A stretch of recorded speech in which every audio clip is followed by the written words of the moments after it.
Guys, welcome back to Breakthrough Conversations. My name is Brett English. I'm Ryan Ortega. And we got Suresh Hadazada in the house as a co-host. Yeah, and boy. Brehoni Renk from INCABERRY. Yep. .app. And thanks for coming down. Thank you. And Suresh, thank you very much, man. It's a pleasure to be here with you boys back again. what have you got for us today, Suresh? I've got some raspberry intense. I've been sponsored by Lint. It's amazing. Man. Well, let's just jump into it. Hey? I really want to know about your app, INCABERRY, and like how did this take form for you? Yeah. So pretty much a few years ago, my mum and I, we were driving through the Swan Valley and we were trying to find watermelon and grapes because they were all in season at the moment. Yeah. And the only way to find them is to look for signs on the side of the road. So we were just driving in and out of on the main road and then into the side roads to try and find them. And we were talking about it and I said, wouldn't it be so much better if there was an easy way to find people that are selling their fruit and veg? Like if we could look on a map and see what was available in the area. That's cool. And find them. And when we were talking about it, I'm like, surely there's something like this that exists, because even though this was a few years ago, I'm like, it's such a good basic idea. Like there has to already be something. Yeah. But I spent a few months looking into it and I couldn't find anything that really did work the way that I wanted it to work, or in a way that was kind of easy for people to use. So I just decided that I wanted to create it. Yeah. Did you find anything like moderately similar or not really? At the time when I was looking, I didn't find anything similar. Yeah. Recently, I had a look again and I actually found an app that's sort of similar, but it's not the easiest to use and it doesn't have like the ability to kind of swap or purchase through the app. It's just to help you kind of find people. But most of the people that show up on the map that they've got available, it's all got the same image, and some of them are purchasing and some of them are selling, so you don't actually know until you click on them if they actually have anything available, so it's just a bit tedious and hard to use. Yeah, so I was like, oh okay, that's really cool that there's already something out there. And that app that I found, they've got about 3,000, 5,000 people using it, and I thought even with the inability to do a few things, like the fact that there's a demand for that, it's like, well, my app should do really well then. There'll be a lot of people that actually want to use it and are looking for something like this. Yeah, no, fair. Yeah, but apart from that, I didn't really find anything else that was like similar in terms of being an app for it. Oh, okay. Beautiful, yeah. And how's the process been making it? I heard you got into coding, you're doing Web3 and you're doing a lot of stuff. Yeah, yourself? So like the Web3 coding is sort of separate to like the app thing, but basically I spent 6 to 9 months figuring out, okay, if I'm actually going to do this, how the hell do you create an app? How do you create an app? I had no idea. So I started figuring out, how would the app work? How would you use it? If you press this button, where would that take you? What do I want it to be able to do? How would people purchase things or find each other? So I spent 6 to 9 months kind of planning out kind of like a storyboard of like the different screens. And then I created a prototype for it. Nice. And then I got like a group of about like 20 to 30 friends to come over, and none of them knew what I'd been working on. I'd kept it very hush-hush. And I had them come over and test the app out on the prototype and give me feedback and everything. It actually went really, really well. Wow. And from there, the next step was sort of finding a developer, which again, I was like, okay, how do I do this? Development is so expensive. How do I find the right people? How do I know if they're going to be the right people? But from that feedback session, one of my friends was helping another friend of his develop an app, and he knew a team, and they were doing a really good job of that app. So he recommended them to me. And I had a meeting with them.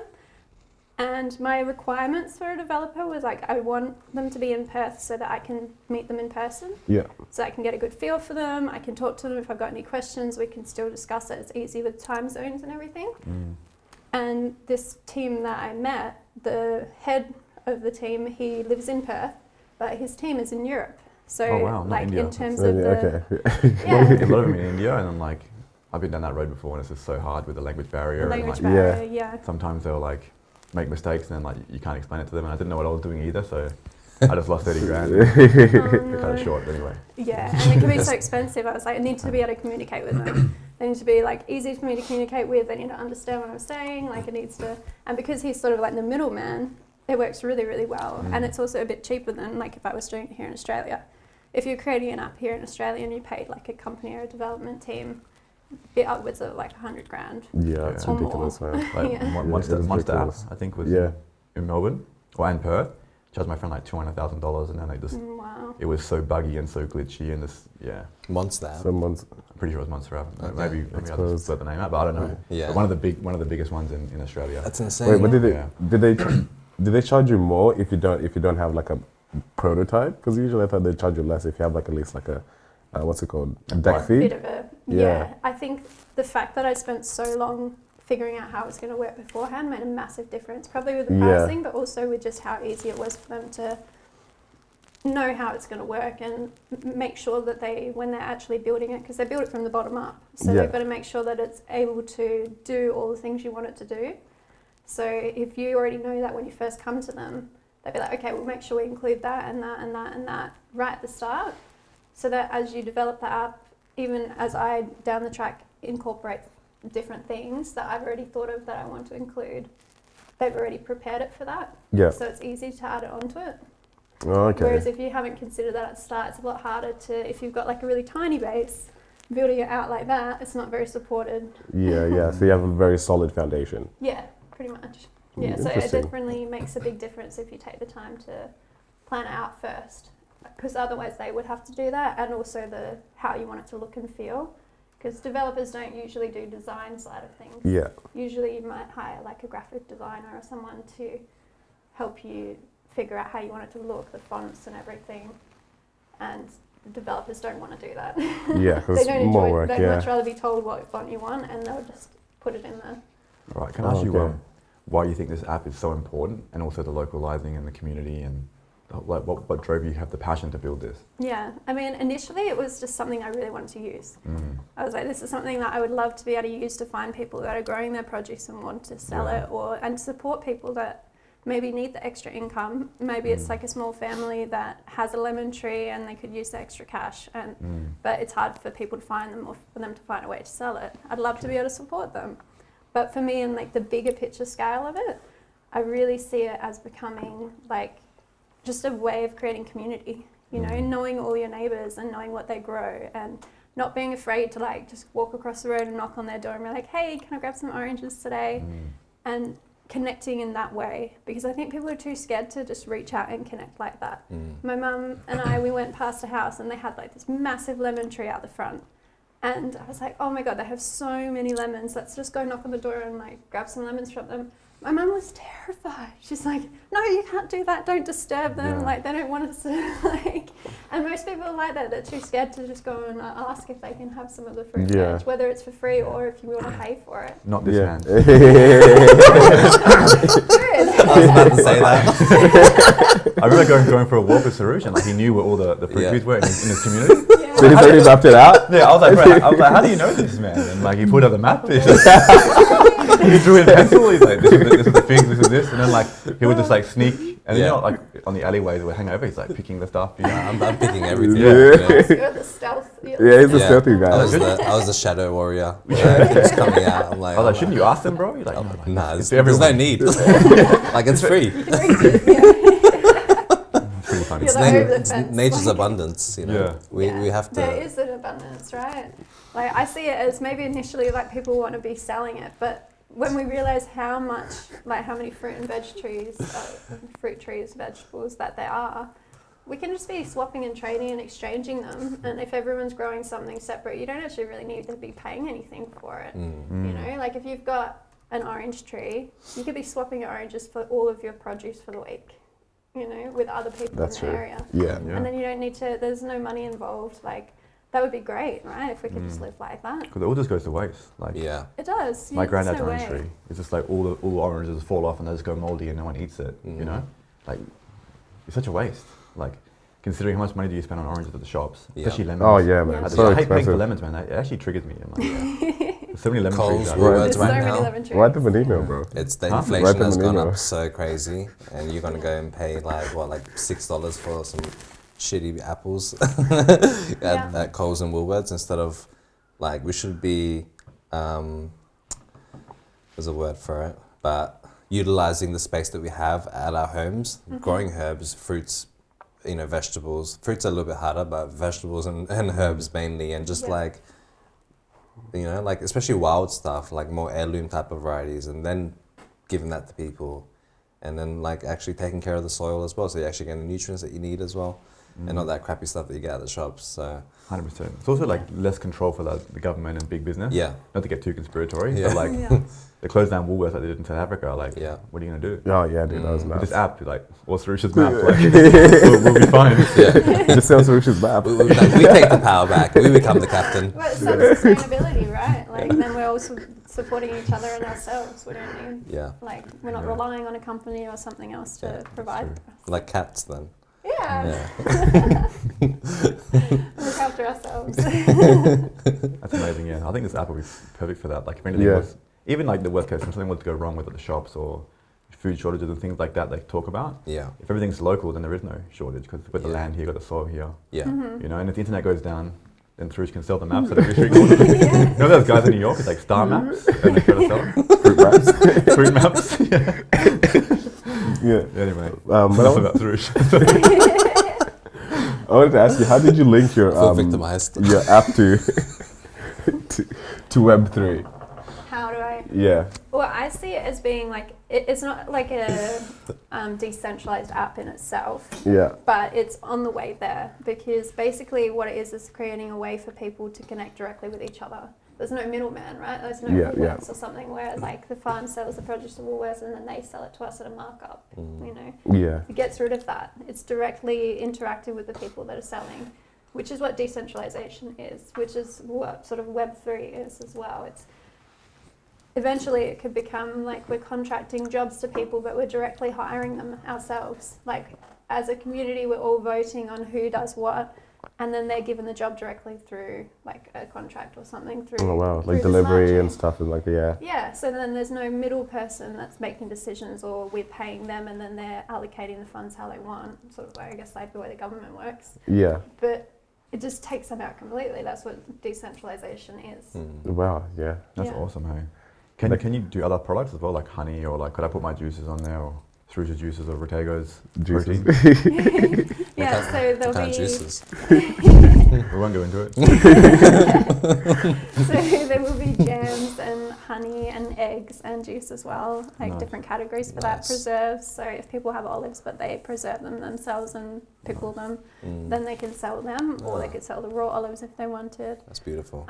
Yeah, just anything that if you're growing something and then you're able to yourself create something from that. So if, say, you weren't able to sell all your kumquats, but you make kumquat jam, then you can sell the jam on the app as well. Yeah.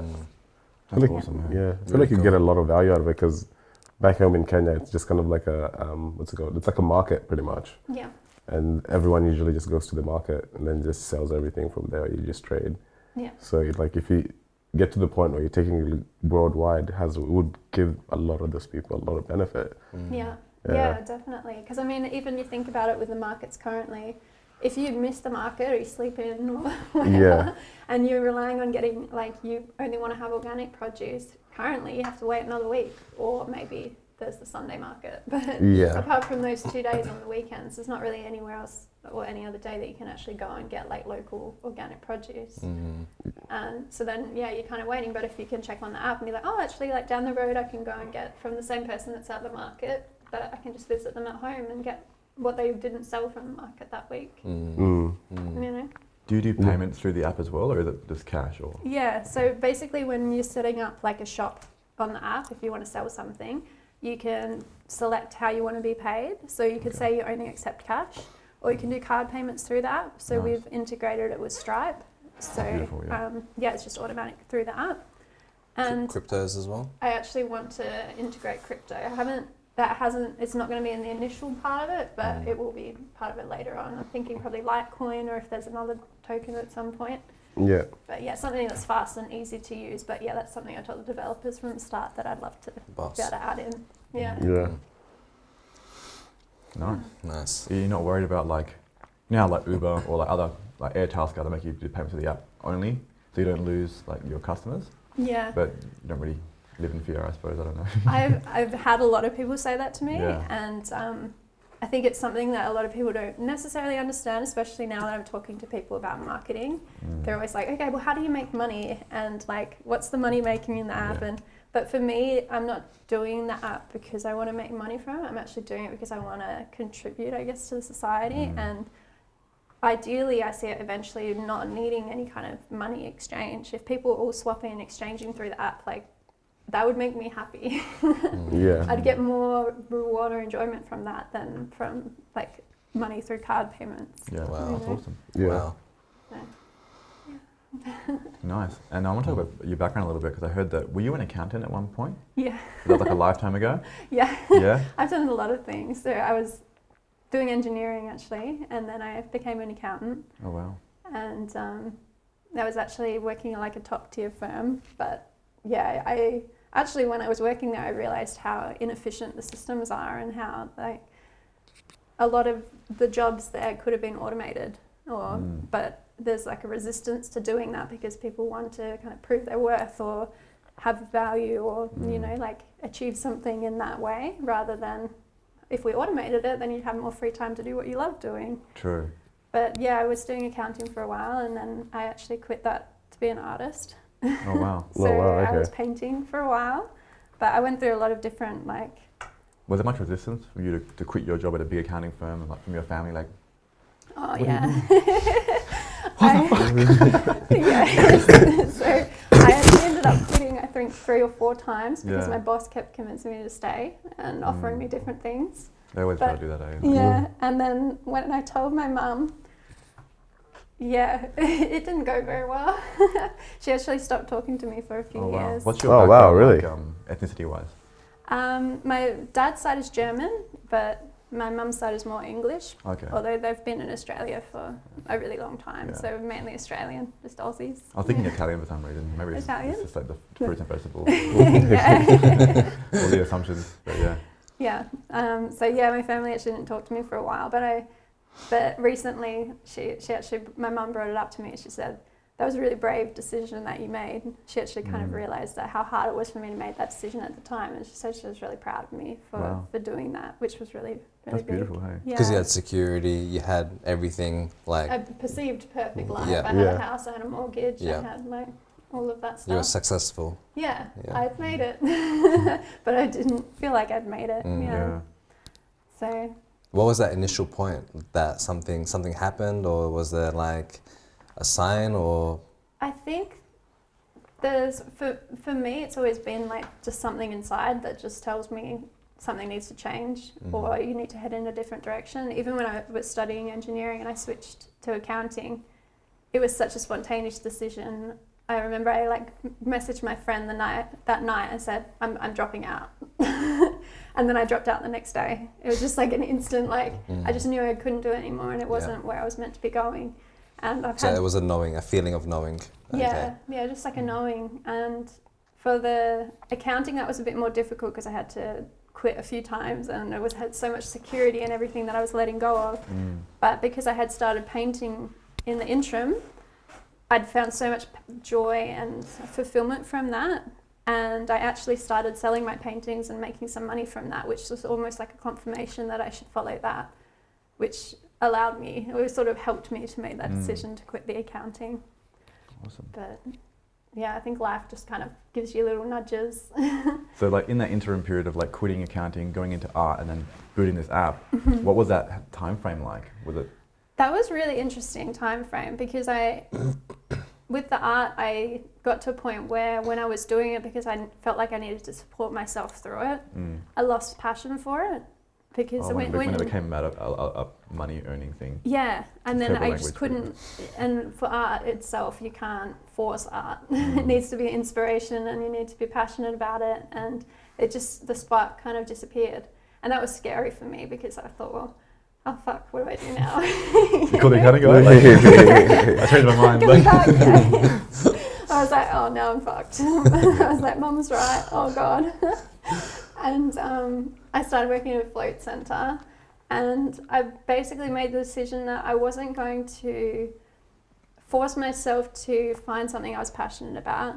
I was going to kind of accept it was a really tricky process, but I had to basically accept that maybe I wasn't meant to be doing anything in this life. Maybe my only purpose was to just be myself each day, each moment, and show up to work and smile at somebody, and like that's my purpose, you know. Oh, wow. And when you could that's hard. that'd be Yeah. nice. $1 per smile.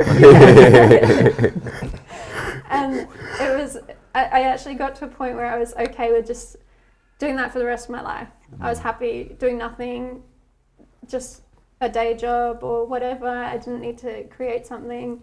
And I just felt like I was getting emptier and emptier, like I was creating a lot of space within myself for something. Yeah. And I kind of felt like something was coming through, but I had no idea what it was or what it could be. And I had to be okay if nothing came through and I just got emptier and emptier. Yeah. But then, yeah, and that just went on for a few months. And then when I was not even expecting it, I had that idea with my mum. And I was like, oh my God, this is actually something that I'm passionate about. This is actually something I'm interested in. And I had decided I didn't want to pursue anything if it wasn't like something I really believed in and I really could 100% get myself behind. If it wasn't like that, then I wasn't interested in kind of following that. That's amazing. I actually love that story. Thank you. Also, you do your art on NFTs now, and you've moved into that space. Yeah. So in the interim. Yeah. But what is an NFT, to be honest? Because I still haven't figured that out yet. I feel like my granddad It's a JPEG on the internet that you sell, bro. JPEG. What's the peg? No. Yes, as well. Well, NFT stands for non-fungible token, but pretty much what it is the NFTs itself they just represent something. So it could be an image. For artists, when the NFT space kind of came out, it was a really big and exciting time for them because it was an opportunity for them to make money on a sale of an artwork, but also get a percentage from any future sales. Oh, wow. So if an artist posted a picture and sold their artwork through a contract on like Web3, they could allocate a certain percent, so whoever purchased it from them later on, a percentage of that sale went back to them. Because currently, an artist sells like an incredible piece of work. They get the money that someone pays for it initially, and then that's it. They don't get anything else. Yeah. You know, and no some people well. go on and sell it later for double, triple the amount, but the artist never sees that. So the art dealers and sellers are making more money off the art than the actual artist. How do they keep a track of it? Like if someone had you had an NFT, like an art piece, and I screenshotted it and used it on my Instagram, would that be tracked eventually at one point, saying, hey, this is illegal content and it's wiped out? I mean, there's not necessarily a way to prevent people from copying and pasting and using things, but what the NFTs do is a way to prove that you own it. Okay. So even Twitter, for example, recently did an update where your profile picture, it's normally in a circle, but if it's in a hexagon, it means that you've verified that you own that piece of work, that NFT. That's cool. Oh, wow. They've linked it with the Web3 space so that it's verified through the chain that yes, that person's wallet owns that NFT. And is it the same with Instagram now as well? I think they might be introducing it on Instagram, maybe Facebook soon. I don't know if they've done that yet. Yeah. So if someone was to make memes, and you can NFT a meme, so whenever it gets shared, can you make money when it gets shared, or only selling it? Only if it's been sold. So like sharing, you can't really people will be sharing that all the time. But if more people see it, then they'll want to own the NFT for it. Something that's kind of gone really viral recently is ENS names. I don't know if you've ever heard of. Oh yeah. Yeah. So basically, you normally have a wallet address where your money or your funds live on the chain. That is your wallet. What you can do is purchase a name, which is say you want Brett.eth, which probably won't be available, sorry. You can purchase that, so then if you want someone to pay you, you just say, oh yeah, just send it to Brett.eth. Okay. So they can directly pay you that way. Yeah. And it's making it a lot easier, but a lot of big company names are already getting taken. So Uber.eth and all of that. A lot of people went through and purchased all of them and then selling them back to the Like company selling and making domains. a lot of money. Yeah. Yeah, it's like Pretty much. domains. It's a new domain. I'm not gonna lie, I tried doing Facebook. It was already taken. Yeah. You have to be really early. You went with the big fish. Did you have the big fish, bro? Yeah, you can try and get INCABERRY, but I've already got that one. But yeah, so I mean, there's a lot of different avenues that the Web3 space is kind of opening up for, and there's so much potential with it, but it's still so early. It's still so new. Still so new. I mean, it's been a few years, but it's still very, very early. Like Yeah. most people still don't really know much about it. Yeah, I think it'd be very hard for old people to get their minds around it. Yeah. Yeah, the older generation to get their minds around it. If they had like some magic mushrooms, it might help.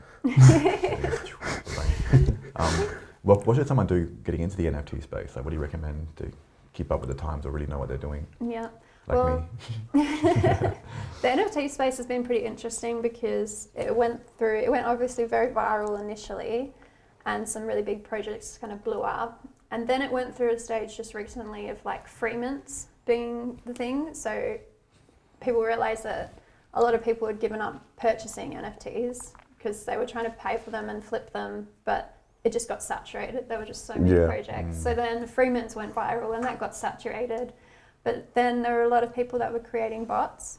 So if you launched a free mint, it instantly got botted and sold out. So anyone that linked like a bot to your contract could just purchase them all as soon as the contract went live. Oh wow! And then resell them to people, and it's almost like makes it appear like there's a lot of demand, even if there's none. Wow. Yeah, it's just bots. Yeah. So the free mints have just died recently. Yeah.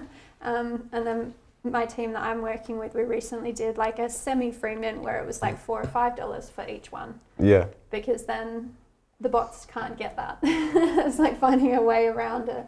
But really, it's I would say in terms of like getting into the NFT space, join some of the Discord groups and Twitter. Twitter's massive for NFTs, and it's really a matter of, I think, a lot of listening and watching and researching before you kind of get involved.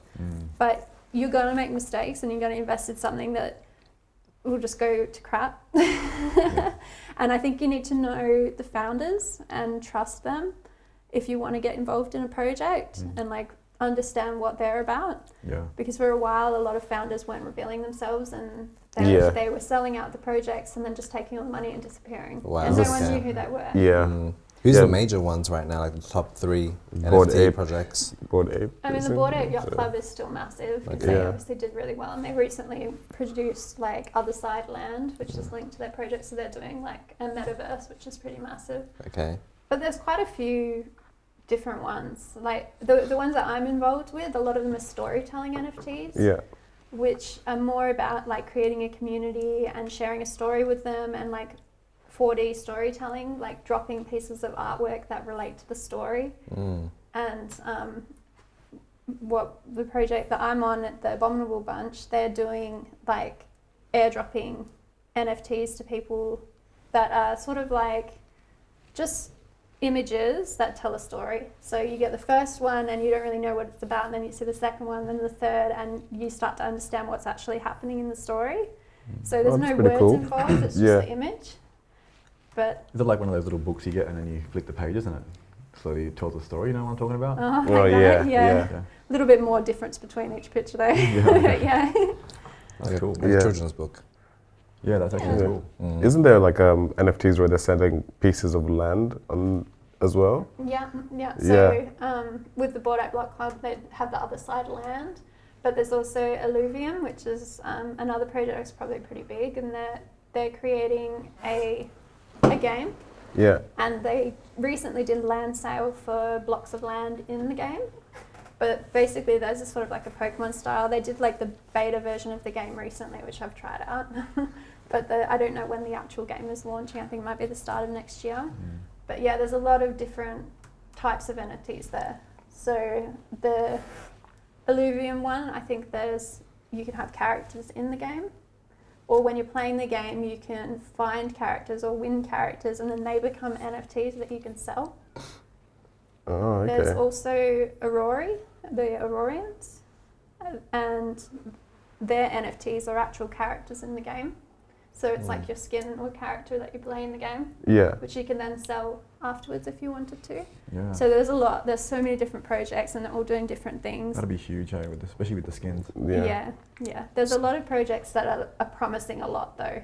So when you're like getting into the space, listen to what they're saying that they'll do, but have a look at what they have done and how they're going to find the money to do what they say they're going to do and how long it might take them to do that, because a lot of them make really big promises and they have huge dreams, but there's a lot of work involved. Yeah, I think there's quite a lot of the crypto space is like that at the moment. Yeah, because it's like creating. Are you involved in it a little bit? Yeah, not NFTs per se, more like crypto. Yeah. And it's just kind of like you have all these tokens that they're bringing out, and I'd probably say they're selling you a dream. Ideally, that's what they're doing. That's every salesman, dude. Yeah. Literally. So true. Yeah, and like the amount that actually have functionality versus ones that don't is wild. So it's just kind of like there's no really, the very few that do have functionality are the ones that have been like hyped up by like massive celebrities like Snoop, Eminem, who like hyped up Bored APR Club recently. And the very few of them, like Link, I think Link is one of the other ones that actually have some sort of functionality. But then it's just kind of like thinking you're investing or you're diving into like a world that's equivalent to like the first 5 years of the internet. Yeah. You know, like it's the first 5 years of the internet. You don't know what's going to work. There's a lot of screen shows as well. Yeah. Where it's like, oh yeah, I think I'm heading into this, but it's not that at all. Exactly. So the categories can be different. It can be like music or painting or like... I think the next thing that will go off would be music NFTs. Okay. Yes. Because there was a Tory Lanez sold his album as an NFT. Yeah. Which was really cool. Deadmau5 is doing the same. I think Deadmau5 has like Audius or something. He's got an app. Okay. He's invested in an app. I think NFTs would be amazing for the music industry. Yeah, I think so too. It'd be amazing because like it takes away the like ripping of music, even though I do it all the time. Like, it also cuts out the Suge Knights of the world as well. Yeah, what's it called? Record labels. Yeah, they're the ones that are screwing the music artists. They take so much, and even for novels as well and writers. If they release their books as NFTs and doing it that way instead of having publishing companies, like, because publishing companies take a huge percent as well for writers. I like your idea. You're selling a book like one page at a time. It'll be like like waiting for the next page. Excellent. And I was like that, but that's what I saw. Like. Can I ask if people want to get involved with your INCABERRY app, and where can they find you, and like websites to sort of getting involved early? Yeah. So basically what we're trying to do at the moment is find people that have got extra produce and trying to get a list of people on the app for like the early launch. But we have the website live for them to sign up at the moment, which is INCABERRY.app. So INCABERRY, INCABERRY, all one word, .app. Which is just sort of like a sign-up page for it. But basically the soft launch should be in about 4 to 6 weeks from now. Awesome. Then it'll be like all social media. Yeah. Will you have a tag name for it yet, or have you got the socials? Or yeah, we've already got INCABERRY.app on pretty much everything. Okay, beautiful. Yeah, Twitter, Instagram, Facebook and all of that. Yeah. Cool. If you didn't get that, INCABERRY.app. Yeah. Just plug it in again. I'll put the text there. Yeah. Okay. What did you say? Like, I want to ask you about like the interim years as well. Back when you quit accounting, you were working at Beyond Rest and before this app, and just things that would have happened to you in that time frame. Were you working on your spirituality much and like meditating and doing floats? Yeah. So I mean, I feel like spiritually I had the biggest breakthrough when I quit the accounting because my whole life I'd been working towards achieving that and being like high up in an accounting firm, and like that was the goal, always like being successful in that way. And then when I finally let go of that, then I feel like I died a few times. Oh, wow. And then I just found different things that meant something to me. You know, it's finding what means something to you. And what I found was there's nothing really out there that can ever really mean something to me more than just trusting my heart and following that. So it was basically over those years, it was a practice of following my heart and listening to that and what I needed and what I wanted to do. And even if it didn't make any sense, like logical sense, that it would make sense eventually, or it may not, but there was always something that I would be getting from it. And now that I look back, I'm like, there's so many things that I learned and did over those years and skills that I kind of got, which have helped me create this app now that I'm doing. But at the time, it didn't really mean anything to me. Yeah. So you escaped the matrix, as the kids would say. So that was like your idea of like spirituality was following your heart, if you could sum it up. Yeah. Okay, nice. I mean, I think that you can get trapped in thinking that spirituality should look a certain way or feel a certain way, or that you should be acting a certain way. But it's really not, because everyone's so different. Really, it's like being true to yourself. That's what spirituality, I feel it is. Yeah. And if, let's say,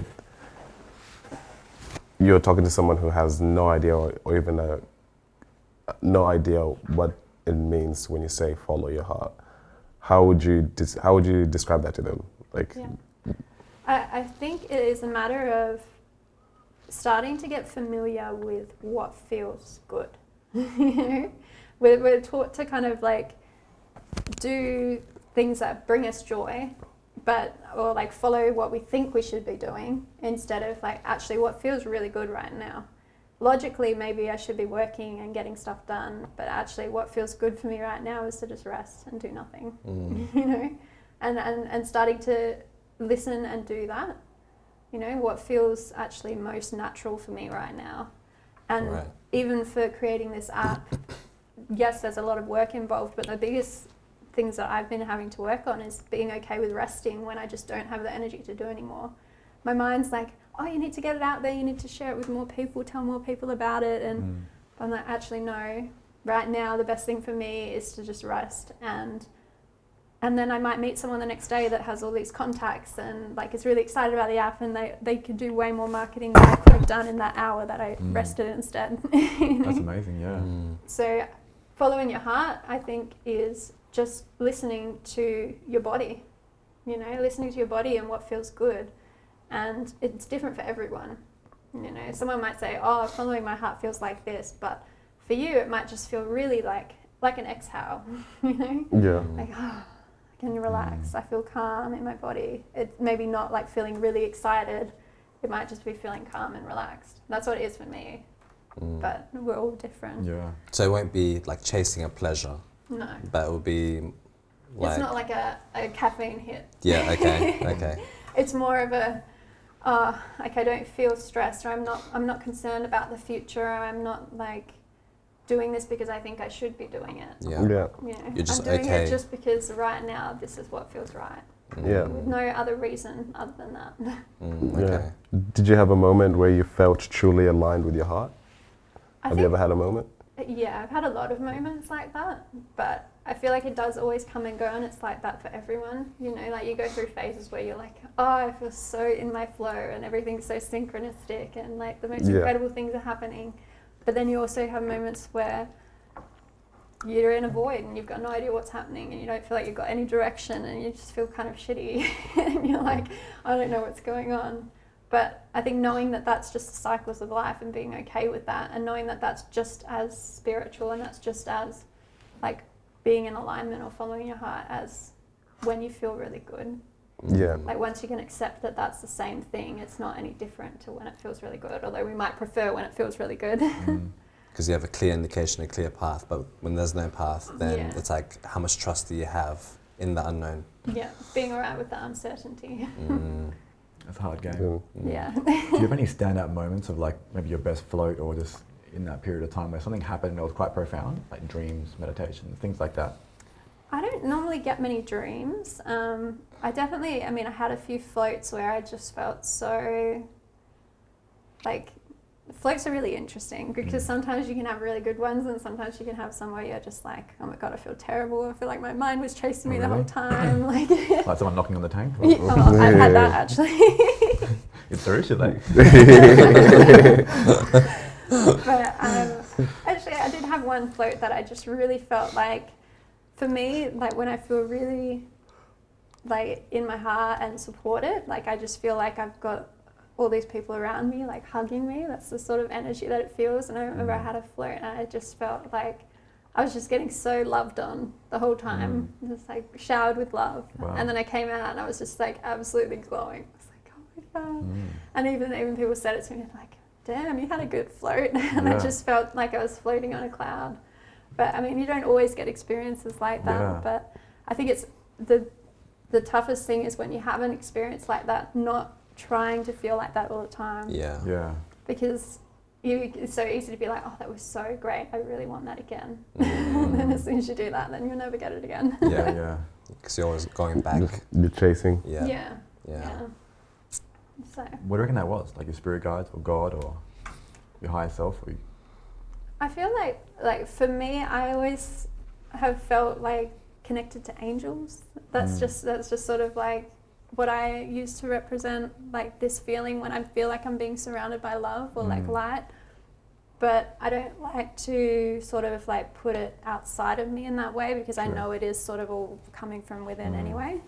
But that's probably what I used to represent when I feel like I'm in that bubble of love. It feels like I've just got all these angels around me.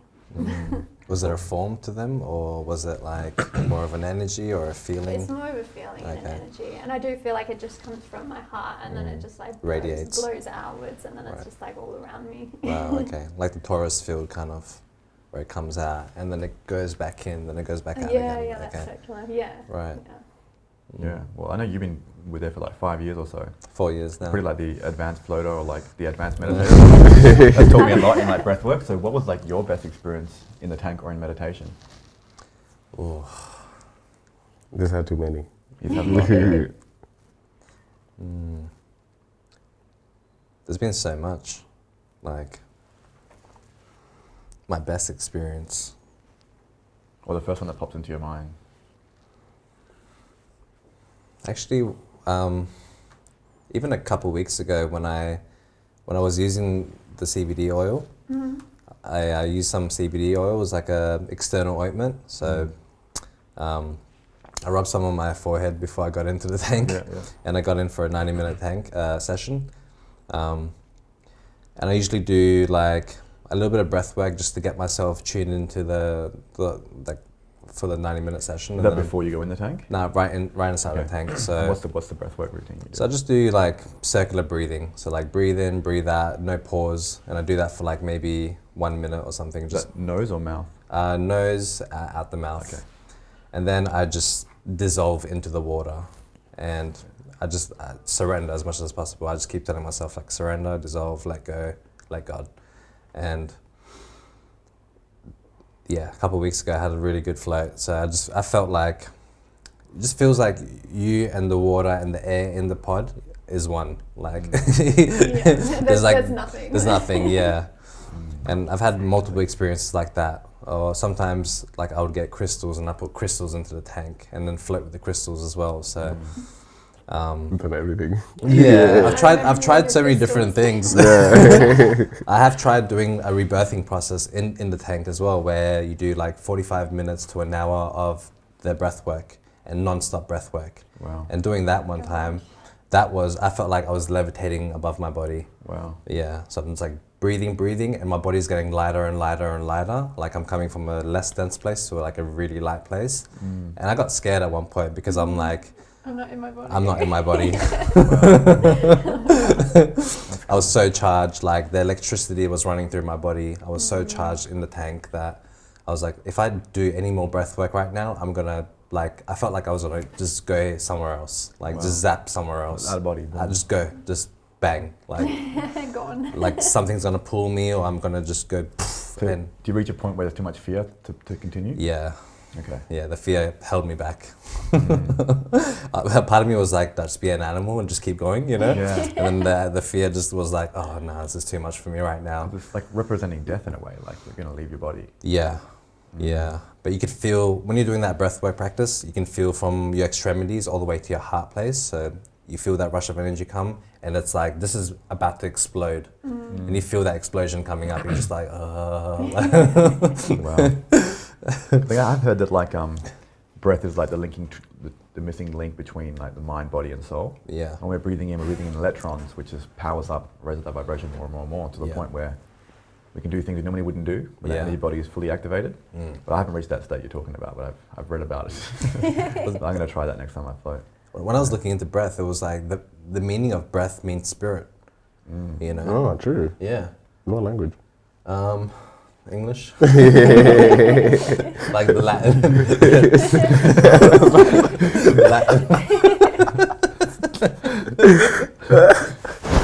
Facts. Like I thought it was a derivative from Latin or something. Yeah, the Latin kind of roots of it. I think it's Hebrew. Okay. I think the word breath and kiss and spirit are all the same word. Okay. I'm pretty sure.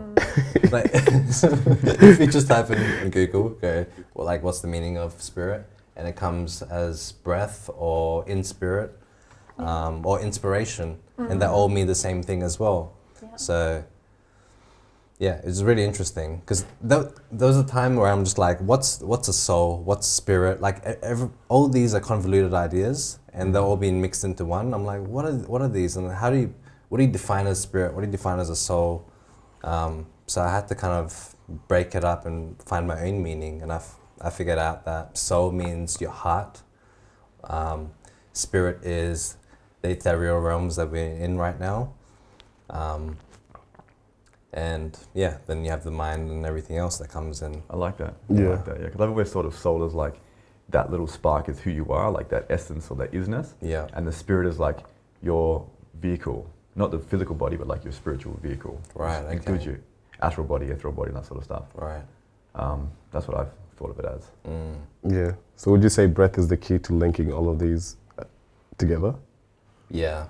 Yeah, I would say so. Like I feel like it's the base of our food pyramid. Like, you know, like without your breath, you're screwed. Like, how long can you hold your breath for? Your body Facts. And then like water comes in after that. Like you need water, you need sunlight, you need like your external environment as well. Then food comes after. I don't know why they've put food in the bottom of the food pyramid. Like should be air first or. Well, it's called the food pyramid. It's called the life pyramid. Yeah. So why is there food pyramid? But air is also food as well, if you think about it. That's true.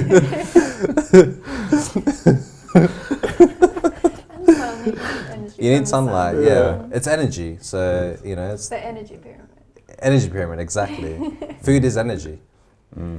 That's true. I'm getting defensive. I'm sorry, man. I've been ripping on too much on this podcast. This has been our life together, man. I think I met you at 12 years old, and ever since then we're just making fun of each other for like the next 20 years. Yeah. You're planning your revenge. Oh, fuck. All right. Is there anything like you really wanted to talk about when it comes to the app and how everything comes together? Or have we touched on pretty much everything there? But I know there's a lot more to it. We were talking before, and I just forgot the whole things. But I love the idea of the map, to be honest. Yeah. I think that was the bit that I was most excited about. Yeah. Like, because I feel like visually, if you can see, basically what I've done is I've purchased icons for a lot of different fruit and veg. So they're like these cute little emoji things for different fruit and veg. So then if you look at a map, if somebody has a shop and the main thing that they sell is garlic, then they'll show up as their little emoji on the map as garlic. So when you can see on a map in your area, like, oh yeah, there's the garlic, there's the oranges, and like obviously if you click on their shop, they might have other products as well, but they can choose what they want theirs to be represented by, whether it's the most like rare thing, like there might not be many other people in the area that have ginger, so they might choose to have the ginger emoji. That's cool. But yeah, just being able to visually see it and see how much produce there is nearby, I feel like that might be a really big like game changer for people. Yeah. Because most people don't know. Like you've probably got like 5 or 6 people down your street that have all this different produce, 100%. but you have no idea. I think with the juicing business that me and Suru started, we were hunting down grapes and watermelons and different fruits at different places. Yeah. And it was very difficult to find. I had to like use Marketplace and write people's numbers down and call them. Yeah. And I found one guy doing grapes for like $3 a kilo. Then we found another guy doing grapes for $1 a kilo. Watermelons for like 70 cents a kilo. Yeah. There was so much savings, but it was just so tedious to find them all out and drive to all these places and call them. And sometimes you get to the farm and like, remember that guy who had all the alcohol bottles? Yeah. And he was like just so drunk. hungover, but he was selling watermelons for so cheap. I'm like, that's the man I need. Yeah. Because it was like, go to Coles with like $40 for like a watermelon, and we cut it open and it was like dead inside. This guy was like $9 for like double the size, and it was also fresh. organic. Yeah. Oh, damn. There's so much fruit and vegetables in WA. Oh, there's so It's much. And like, such a shame to see it go to waste. yeah, and they want to sell it, like mostly, other than putting signs out the front of their houses or on the road, they've got Facebook or Gumtree, and that's it. And like, on Facebook, there's not really a way that you can just see your local area. You have to actually find them and click on them and look it up and ask them what their address is. But the way that I've kind of done it is so that you can set your schedule, so they can say if they want to make the address public, they can. So if they're happy for people to just show up, and then they can put what days and times that they can come. Yeah. Or they can make it private address, and then people can request to come at a certain day and time. That's cool. And they can provide the address, just automatically press a button and it gives the address. Yeah. But just to make it automated and easy. So I was like, well, what's the easiest way that I can do this to connect people, to make it convenient and like as non-difficult as possible, so that people want to do it. Because it's a huge thing. Yeah. Convenience for like everything. Yeah. The easier you make things for people, the easier the more likely they are to follow through with it. Yeah. 100%. And also I've noticed people will give food away for free. Yeah. I mean, so many times I've gone to the different farmers or different people, they're just like, oh, just take it. Like one lady gave me 20 kilos of apples for nothing. Yep. Grapes are free, watermelons are free, just because they just wanted to get rid of it. There's such an abundance, right? And it just goes, they know that it goes to waste if they don't get rid of it. So people like families or people who are struggling financially can get so much food for very, very cheap. Yeah, and much fresher produce as And well. organic stuff too. Yeah. Ever since I started the juice company, I've despised Woolworths and Coles more and more and more, realizing how expensive they are, and also the quality of their produce is not that great. Yeah, just like the wax and the apples and stuff. It's just it makes me so sad about like. I read an article recently about like Woolworths, and like you might be buying an apple and it looks fresh and it looks nice, but it's actually last year's apple and it's just been nitrogen frozen. Wait, sorry, what? Yeah. They nitrogen freeze the produce. So if something is not in season, but it's available at Coles or Woolies, it's because they've like nitrogen frozen it or stored it in some way to then be available at all times for people. Nobody really knows what's in season when, because they're so used to Coles and Woolies and having everything all the time. But really, like, we shouldn't be having watermelon, pineapple, or any of that yet. Like, maybe we're coming up to that season now, but there's a lot of things that aren't in season at the moment, which are still available at the normal shops. But if you went to the local markets, you wouldn't find them because they're not ready yet. Yeah. Sorry, is there a benefit for us as humans to have the fruits and veg in season? 100%. Personally, I believe that there's a lot more life force energy in something when you're eating it fresh, like straight from the tree or as soon as it's been picked. Yeah. I feel like the longer it's been stored or the longer it's been like not connected to the tree, the energy and the life force in it depletes, really. Yeah. And if you're freezing it, then it's basically completely gone. Yeah. What do you mean by life force? Well, I suppose like even ourselves, we're like energetic beings. There's like an energy that's working within us. We may not be able to see it or touch it, but we can probably feel it in a way, in different ways. But also, I mean, you'd get the nutrients still from things. But I think energetically, even like the energy we get from the sun, like what Suresh was talking about before, like breath and sunlight, that gives us energy, and so does food. But if it's food that's been sitting there for months or in a freezer for a few weeks or a year or two, there's not really going to be any energy left in that. And nutrients. When I looked into it, it was something called the bricks level. So it's like seeing how much minerals and vitamins were in the food, like when you first pick it off, and then like months after, then checking the levels and the bricks levels or the nutrient value of it when like it does go down as well. Significantly, yeah. What percentage? Be exponential, I would assume. Yeah. Slowly, just keep going down. So when you pick it, it's best to eat it like in 24 hours? Yeah. 2 or 3 days. Yeah, just pick it or off. straight away, Yeah, you know, like the natural way would be like you'd take it off the tree when you need it. You know? You'd take it, you'd make your food, eat it straight away. Yeah. Yeah. Because it's connected to that electrical circuit off the tree, you know. And it's in the sunlight and the ground as well. Wow. There was this guy, Dr. Robert Kassar, he was in Hawaii, and he's got a lychee farm, and so he used to take it to a next level. He used to eat it from his tree, so not even pluck it off. Oh, he just like yeah. So he used to like peel it off, and it's still connected to the vine or the branch. Did you just stop it for a while? And he's eating it off the tree. I'm like, man, this guy's next level. Right? And so he would I want to try that. He doesn't want to wait that 1 second.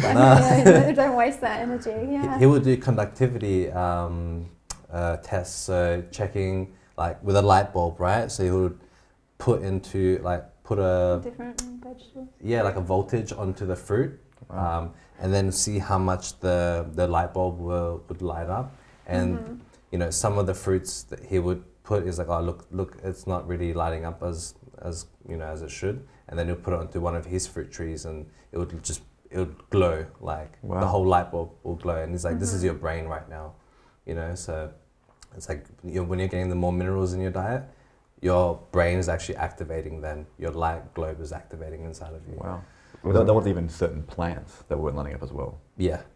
So the ones with the high mineral content was lighting up like crazy. So the conventional fruits and vegetables that we eat right now, they use NPK fertilizer, which is nitrogen, potassium, phosphorus. That's it, only 3 minerals. 3 minerals. And like our system needs like 80 plus minerals to thrive. So think about that. Like if this electrical circuit isn't, you know, like functioning properly, then no wonder there's so much disease and everything else going on in the planet. Right? I actually experimented with this. A friend of mine, he owns this company where he does meal prep meals, but they're all frozen and made in a commercial kitchen. It's this average food, and he gave me a whole free pack. This is awesome. Yeah. So I was eating these meals like for lunch and dinner, and after like 3 days, like I was functioning as a human being, but like I felt dead inside. Like I had no energy or creative force. I just felt like weak, and I couldn't even write or do anything. It was just a very weird feeling where my energy felt like it was depleted. And I was like, what the hell? So I stopped having those meals and started going back to sort of fresh foods. And immediately I was feeling more charged, more invigorated, more creative, and full inside. Yeah. It's a weird experience. But ever since then, I'm like, no more microwave meals. I just can't. Yeah, I can't that do makes sense. That's why there's like this whole like raw food movement or living food movement where it's like not denaturing the natural foods, not cooking it to kill the nutrients and the enzymes that's in the food already. So it's like the water's there. The water delivers all the nutrients to your system, and we're living water beings as well. So it makes sense in that point of view. You get so much more from it. Like, I think we went through a stage where it was just convenience over everything else is what everyone was choosing, you know, like the convenience of a microwave meal, or, you know, like it's already done for us, that's quick and easy. Yeah. But then at what cost? You know? Yeah. Deciding what's more important. Yeah, because it's interesting. I think there's a village, I think in Russia, where they call these people the centurions. Okay. And they primarily function around having fresh food and farming. So all the food that they eat and all the food that they grow, they eat it within 24 hours. So by the end of the day, everything has to be finished, and they eat they harvest everything else the next day, and they eat and they cook and stuff. Wow! And they found the average age for these guys was anywhere between, I think it was in 95 years old to 115. Wow. And purely on the basis that the exercise level was so high as well. But that would totally make sense then. Yeah. It's the same as that street in America I talked about earlier on Outliers book by Malcolm Gladwell. This whole street were immigrants from Italy that came there, and they all grew their own foods, and they shared their own foods, and they shared their own produce, and they had the lowest rates of heart disease in the whole entire world and the biggest lifespan. And no one could figure out why, because they were just eating like pasta and other traditional meals, but because it was the community and their own food, the lifespan just increased so much more. So I love that this app can build a community as well. And I'd imagine like people would communicate and build like either community gardens, or they'd make more of it. Especially people who make their own jams and make their own bread and stuff like that. I really want to have like an old ladies loaf of bread that she made herself. Like, that's what I want to experience. Fresh from the oven. Yeah, 100%. So as long as the bread had go on the app, I would appreciate it. It's not actually on the first release, but it'll probably Okay, be cool, on yeah. another one. I'll be texting you like, Brehoni, come on. Like, There'll be a feedback section. awesome. All right, I think we've done it. Hour and a half. Hour and a half. Is there anything? Yeah. Anything else you want to talk about, or? I don't think so. No, Yeah. I feel like I've been able to talk about that in a way. I mean, there's a lot of things that I'd love to add in later on, but I feel like I'll talk about them later once the app's released, and then talk about the add-ons that I want to include. So keep you on your toes. Yeah. Awesome. Well, what's one of the add-ons you're most excited about? Other than the bread for Brett. Yeah, that's gonna happen. Oh, that's items. Something I'm looking at is probably more of like a 3 to 5 year plan. Is incorporating delivery as well. Yeah. Oh, okay. Is that why you're saying like kind of like a tokenized voting system that you're going to use for the people on there? That would be more. That's sort of like a Web3 approach for like contracting, building jobs out to people. Ah, okay. Yeah, things like that. The delivery side of things, I think that may end up being more of like a partnership with a delivery service, whether that's like something like Ola that already has the infrastructure of people that are driving in certain directions, so that you know, it's not creating more traffic that's not needed. It's like filling the car with an additional thing. You know? Okay, yeah. That's cool. That's cool. Yeah. That's very smart. But as I well. think having the infrastructure of people using the app initially will be the first step, and that's why that's something that'll be down the track. But yeah, I've had the developers sort of create the baseline again, so that it'll be easy to add that on down the track if we want to. Wow. Yeah. Also, where can people find your art that you're selling? My artwork. Well, I'm not actually selling any of that anymore at the moment. I mean, I used to have a website for it, but yeah, I've just held on to a few special pieces, but not selling any more of that right now. Yeah. I have one more question. There's a saying that art and music is a snapshot of culture in a specific time. What are your thoughts on that? I do really feel that, because it's an expression of that moment. Yeah. You know, when you're creating something, like nothing else exists other than that moment right there and what's coming through you right then. You know, it's the purest form of, I guess, presence is when you're in creation mode. That's beautiful. Yeah. Closest to God. Yeah. Well, where do you think we're going as a society, as a culture, and also in the tech space? I feel like we're in a really interesting stage right now where we've come to realize that the way we're going about things is not necessarily working anymore, and there needs to be a change, but people don't necessarily know what that change is or how to introduce it. But I think it's almost like there's a bit of a fork in the road forming where the decentralization is becoming more and more popular, people are becoming more aware of it, and I don't think it's a matter of like updating the current system to be like that. I think it'll be a matter of creating a new system where people are connecting directly with each other and functioning in a decentralized way, and that becomes adapted by the majority and sort of like overtakes the current system. Yeah, nice. Yeah. That's awesome. Well, Beautiful. that's about it. Thank you so much, guys. Thank you for having me on here. Thank you so much.